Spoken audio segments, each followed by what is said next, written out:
Hoy queremos dar a conocer un tema sobre el clamor, la oración y el clamor, que es importante poder entender las diferencias que siempre tenemos que estar orando, estar clamando.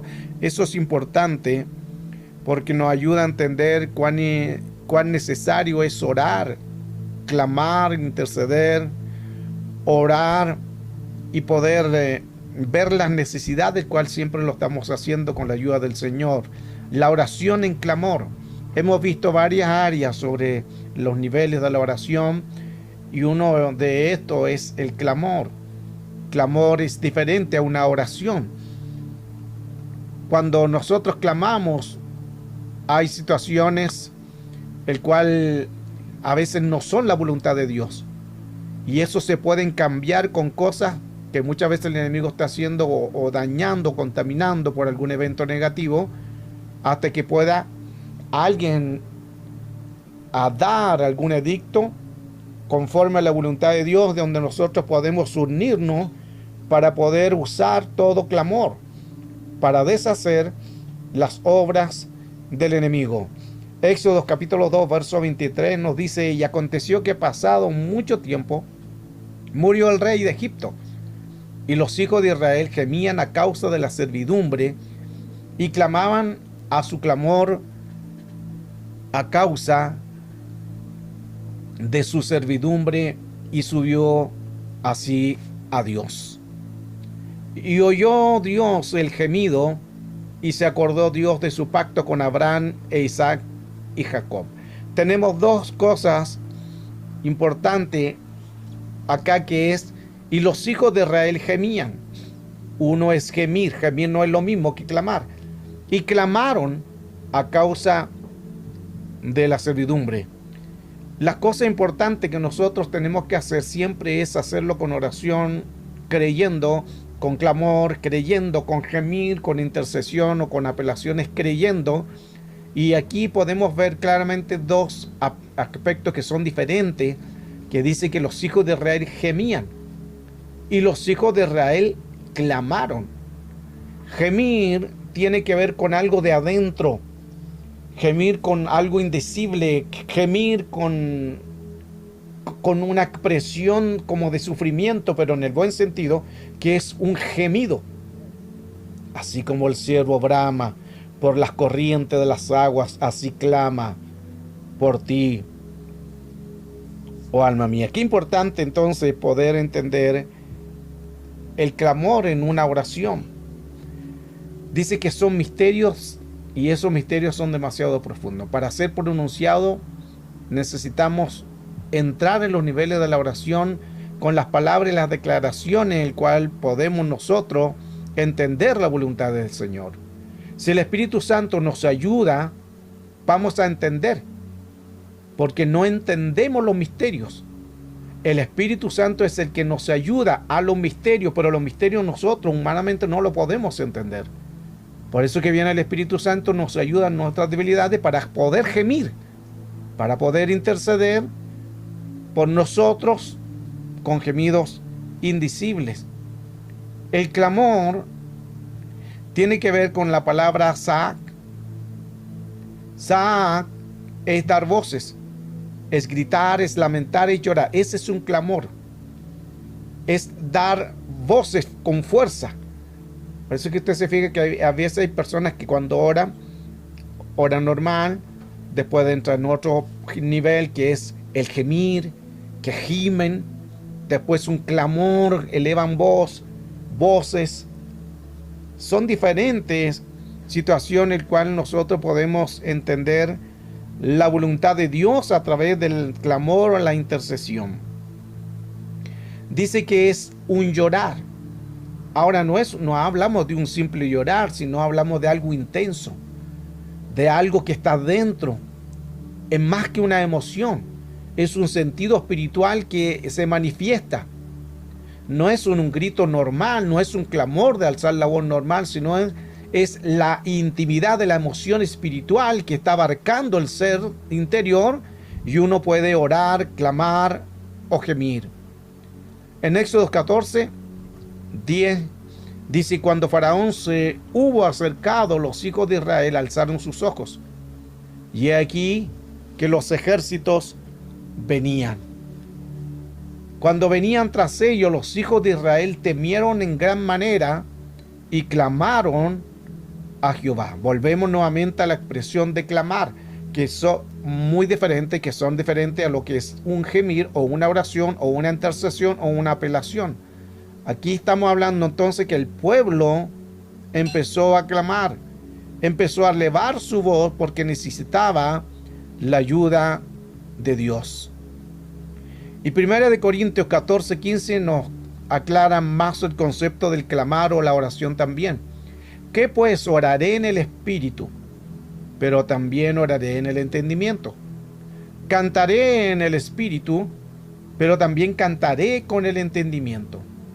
Dos cosas que tenemos que hacer, y aquí nos está diciendo, y ya aquí cuando uno está orando, cantando, ya está en el espíritu.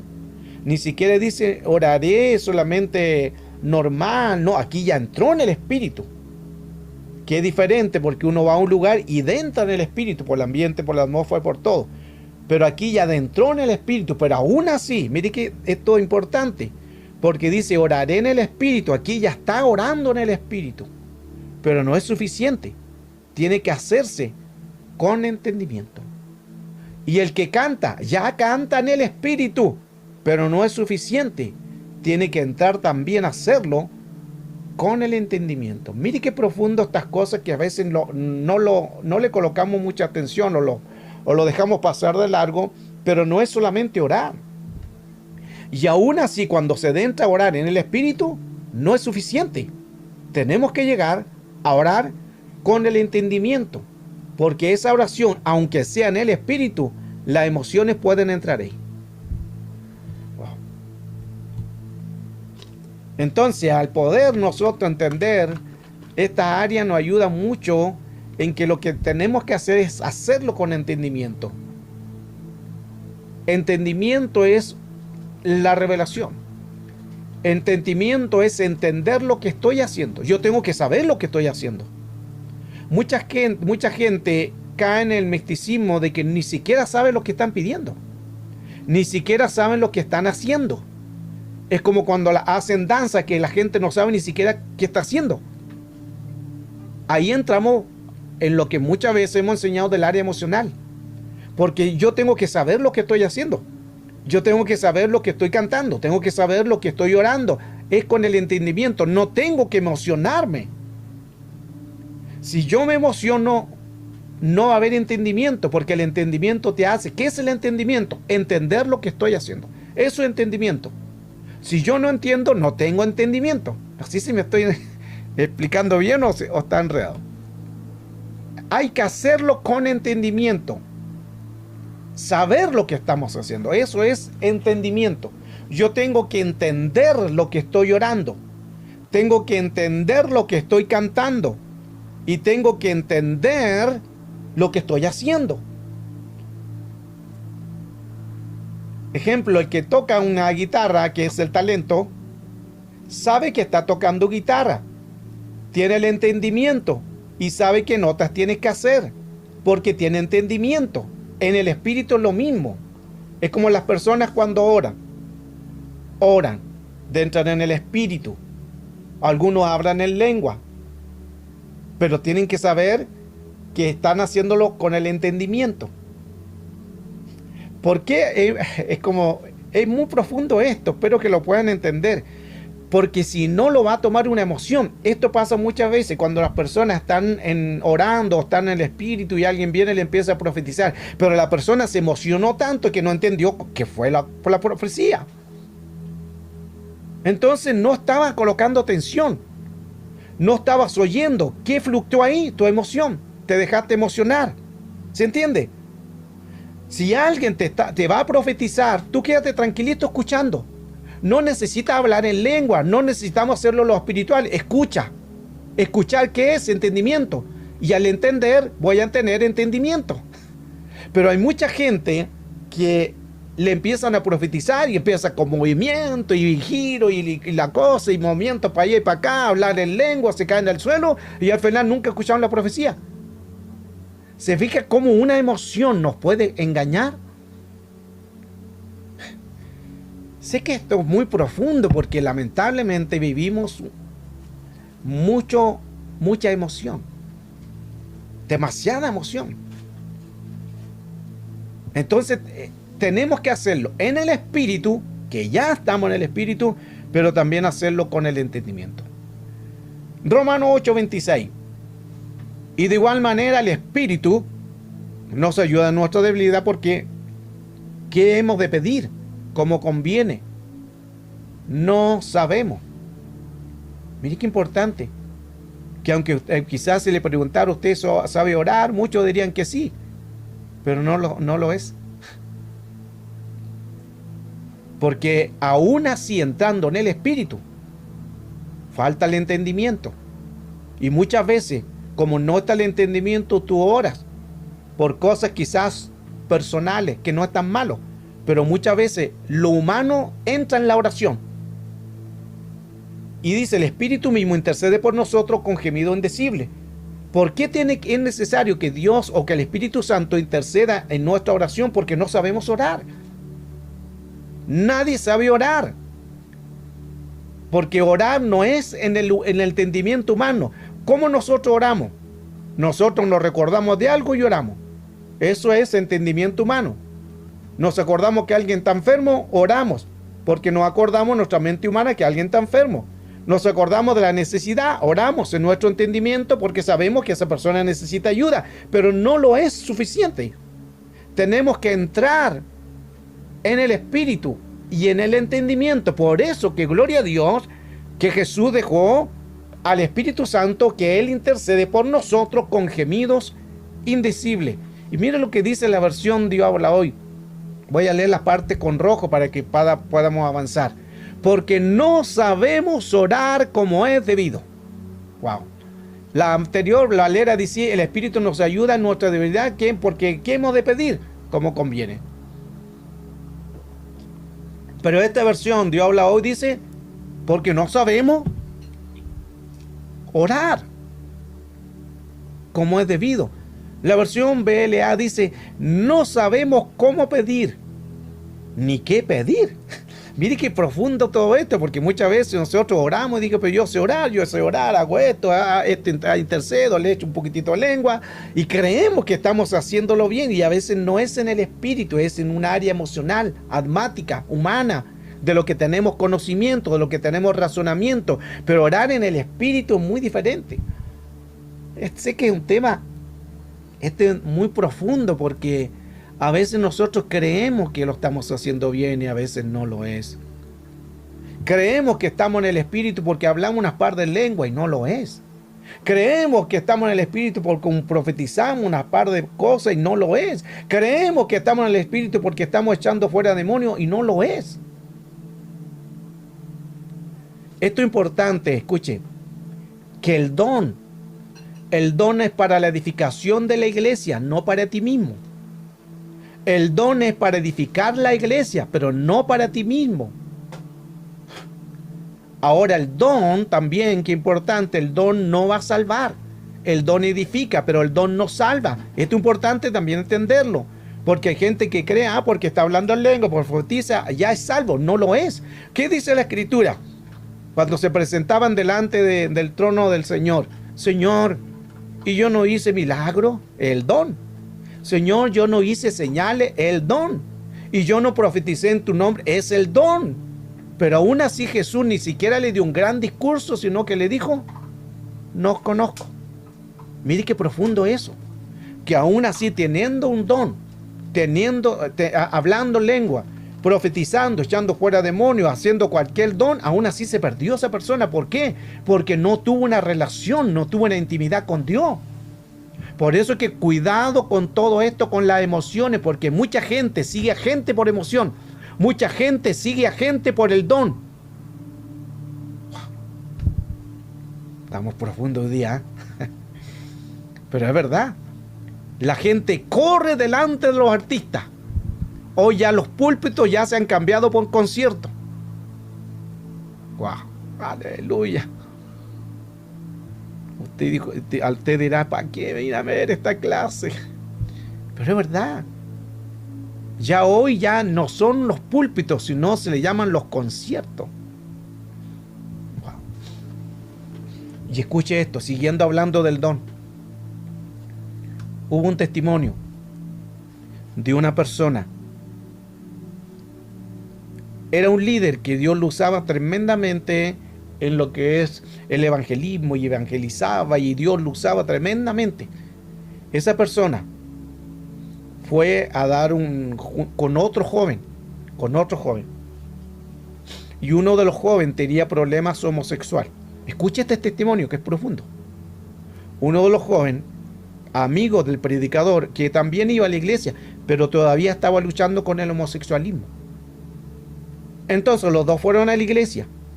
Y el amigo de la persona que estaba luchando con eso, Dios lo usó tremendamente en la reunión. Hubieron una manifestación gloriosa, hubieron sanidades, pasó mucha gente a arrepentirse. Gloria a Dios, un tremendo culto, una tremenda reunión. Pero después los dos se fueron a sus habitaciones y cada uno en su habitación. Pero el que estaba predicando, el evangelista, el amigo de él, le entró ese instinto satánico, diabólico, porque sabía que su amigo tenía problemas homosexuales. Y esa noche, sin entrar en detalle, pecaron. La pregunta es, ¿cómo es posible de que una persona haya sido usada por Dios para ganar gente, para que gente llegue al arrepentimiento de Cristo y después caiga, después de la reunión, en un homosexualismo con su amigo? Ahí entramos en lo que estoy hablando anteriormente. El don no salva. El don es para edificar la iglesia, pero el don en sí es para ayudar, pero aún así hay mucha gente que está siendo usada en el don, pero están pecando. Por eso tenemos que nosotros estar guardados irreprensiblemente hasta la venida de nuestro Señor Jesucristo, en el espíritu, en el alma y en el cuerpo. Primera de Tesalonicenses 5, verso 23. Aleluya. Veamos, hoy estamos viendo cómo clamar, ya hemos visto cómo clamar, cómo gemir, cómo hacer intercesión. Hay posiciones para poder orar. Y esto también pasa porque a veces las personas tienen un misticismo, un prototipo de esto, y algunos dicen que para orar tiene que ser con los ojos cerrados. Es como que nosotros colocamos un prototipo de tipo de oración, o tipo de cantar, o cómo orar, o cómo cantar, o cómo profetizar. Yo me recuerdo antiguamente, nací en una iglesia pentecostal. Y en esa iglesia pentecostal, el que profetizaba tenía que hacerlo con los ojos cerrados. Así, hermano, en la iglesia pentecostal yo nací. Estoy contando una experiencia que viví. Y yo me crié pensando que era así, porque me habían enseñado mal. Y me recuerdo yo que estaba una persona, una hermana, le estaba profetizando a un joven. Y de repente esa hermana, cuando le estaba profetizando, yo estaba mirando la situación, estaba chismoso, aleluya. Y empecé escuchando qué le iba a decir el Señor a esa persona. Y estaba en mis primeros pasos. Y de repente dice que estaba esa persona profetizando con los ojos cerrados, hablando unas par de lenguas, y le estaba hablando. De repente esa hermana abre los ojos y le sigue profetizando. Y yo dije, es la carne. Porque se me había enseñado que para profetizar tenía que ser con los ojos cerrados. Misticismo. ¿Se fija? Es como un ejemplo para que usted pueda entender que a veces nosotros colocamos un prototipo, una idea de cómo hacerlo, y a veces no lo es. Posiciones para orar. Podemos hacerlo de pie, porque algunos pueden decir, no, que hay que para orar y que tienes que tirar a la rodilla. No, podemos orar de pie, en señal de guerra, en señal de batalla. Estamos clamando, estamos haciendo guerra, se puede hacer de pie. También se puede hacer rodilla, en señal de humildad o en señal de sujeción. Pero están bien, ambas están bien. También se puede hacer postrado, o sea, tirado hacia el suelo, en posición de reverencia, de adoración, de guatita tirado en el suelo. Todas también, porque no es la forma, es lo que se dé adentro. Ahora, si uno quiere hacerlo de cualquier forma, está bien, porque lo está haciendo de corazón, o de pie, o de rodillas, o postrado. Jeremías 33:3 dice: clama a mí, yo te responderé y te enseñaré las cosas grandes y ocultas que tú no conoces. Son textos que lo he enseñado y que lo aprendemos de memoria. Y mire que las cosas grandes y ocultas que tú no conoces se dan a conocer cuando oramos, cuando clamamos. ¿Y cuándo es la hora más importante de la revelación? Tercera y cuarta vigilia de la noche, que lo he enseñado en otra clase. Si alguno no ha estado en las clases de la tercera y cuarta vigilia de la noche, también está el libro, también está en video. Y ahí enseñé que el Señor en este texto dice: te enseñaré las cosas grandes y ocultas que tú no conoces. Esas cosas grandes y ocultas que tú no conoces se llaman revelación. El tiempo donde hay mayor revelación es de las 3 de la madrugada. Lo que menciona Job, ahí cuando viene el tiempo, el del sueño profundo. Mientras los hombres dormitan, dice Job, el sueño profundo cae a las 3 de la madrugada. Por eso que el número 3 es un número en que hay liberación, hay poder. Y es también el número 3, que volvemos en 3, que 3 de la madrugada, que lo hemos enseñado, es donde Jesús tuvo su victoria en la cruz. Al tercer día él resucitó. A la hora novena, que era a las 3 de la tarde, expiró. Así como estuvo Jonás 3 días, con sus 3 noches, así estaré yo en el vientre del pez. Tenemos Padre, Hijo y Espíritu Santo. En el arca estaba el maná, el pan, la vara de Aarón, el maná, las 3 cosas. Siempre el Señor ha trabajado con 3, por eso que hablamos siempre de 3. Y 3 es el número del conocimiento de la revelación, que es la tercera hora, la tercera vigilia de la noche. Y aquí entramos a ese texto codificado, por eso que Jeremías 33:3 habla 3:3:3. Jesús murió a los 33 años a las 3 de la tarde. 33 años a las 3 de la tarde. Lo digo de no. Jesús murió a los 33 años, 3 de la tarde. Y Jeremías es 33:3. No sé si la agarraron. Pero qué importante es orar en esos horarios. 3 de la madrugada, donde hay mayor conocimiento y mayor revelación. Jeremías 7:16 también nos habla. Y mire, me acordé del texto también, que la escritura dice que nosotros somos atalayas, ¿cierto? ¿Y quiénes son los atalayas? Los vigilantes, el que vigila. Antiguamente el pueblo de Israel tenía una atalaya. Esa atalaya, si venía el enemigo, tocaba una trompeta. Si era tiempo de levantar la tienda y marchar, se tocaba una trompeta. Si era que tenían que detenerse, se tocaba otro son de trompeta. Por eso la escritura dice: si el sonido de trompeta fuera incierto, ¿quién lo entenderá? Entonces ahí está la atalaya. ¿Quiénes somos atalaya? Nosotros.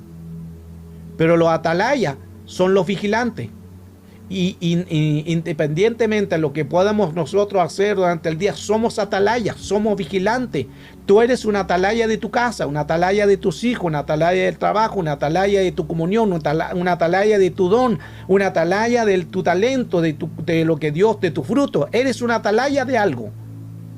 Interesantemente que atalaya, que somos un vigía, eso está en Ezequiel 33:3, el atalaya, Ezequiel 33:3. Volvemos nuevamente al texto codificado. 33:3. Jeremías nos habla: en cuanto a ti no ruegues por este pueblo. Aquí hay un juicio, pero mire qué interesante que en este juicio tenemos 4 niveles.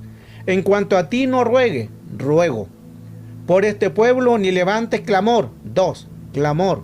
Ni oración. 3, oración. Ni intercedas ante mí, porque no te oiré. Aquí hay un juicio, intercesión. Es un juicio. Es un juicio por la desobediencia. Pero no quiero tomar el tema del juicio, sino quiero tomar lo que aquí Dios habla a través de profeta de las 4 cosas: ruego, clamor, oración e intercesión. Interesante que todos son diferentes: ruego, clamor, oración, intercesión. Entonces, ruego es rogar, es un ruego con gemidos, clamor en lo que estamos viendo hoy es alzar la voz, a veces con lágrimas, clamamos. Es como la mujer decía: Señor, Hijo de David, Jesús, ten misericordia de mí. Elevó su voz, clamor. Y la oración que todos hacemos. Y la intercesión es no orar por uno, es orar por otro. Por eso se llama intercesión. Oramos por los demás. La intercesión entonces nos ayuda mucho para poder entender la misericordia del Señor. Este es el tema que hoy hemos querido dar. La intercesión también, que importante, porque podemos levantar un clamor delante del Señor y poder entender cuán importante es los niveles que nosotros tenemos que hacer cuando oramos, cuando clamamos, cuando intercedemos. Todos son diferentes. Mire qué importante ahora el clamor a la intercesión o el clamor que hoy estamos dando a entender es que tenemos que hacerlo con convicción. Ahora, el clamor, cuando yo hablo algo, tengo que llevarlo a la mente. Esto es importante también en la fe y la obra. Oramos por algo y lo vemos en nuestra mente. Ejemplo, si alguien está orando por un hijo que es inconverso, no ha llegado a Cristo, tú oras por él, pero a la vez lo lleva a tu mente, está hecho. Está hecho. Eso nos ayuda mucho a tener entendimiento. Hablamos hace poco, creo que en la última clase, que cuando nosotros oramos tenemos que ya verlo. Tenemos que ya verlo. No esperar que suceda. Tenemos que ya creer que lo hemos recibido, que ya lo recibimos. Oramos creyendo de que ya lo hemos recibido. Valera dice esperando recibirlo. Pero en los textos originales que yo oro creyendo de que ya lo he recibido. Eso es tiempo de eternidad. El tiempo de eternidad se mueve ahora. No mañana, no en el pasado, se mueve ahora, en el presente, en el hoy. El hoy es la eternidad. Entonces, si estamos orando por un hijo, por una casa, por un problema, por un trabajo, yo no voy a esperar a que ese trabajo llegue y voy a decir, oración contestada. O yo no voy a esperar a decir, mi hijo mañana quizás llegue, o voy a seguir orando, quizás en un mes llegue. No, yo tengo que orar creyendo de que mi oración hoy la recibí. Llamar las cosas que no son, como si fuesen. Es en el hoy. Yo tengo que llamar las cosas como que ya la tengo. No esperar que suceda. Se fija que a veces nosotros por situación esperamos que suceda. Pero no es así. Yo tengo que orar, pero ya creer que ya lo tengo. Qué bueno nuestro Dios y qué profundo también es esto, porque nos ayuda mucho a entender cuán importante tenemos que hacerlo bien. Hoy el tema de hoy es el clamor.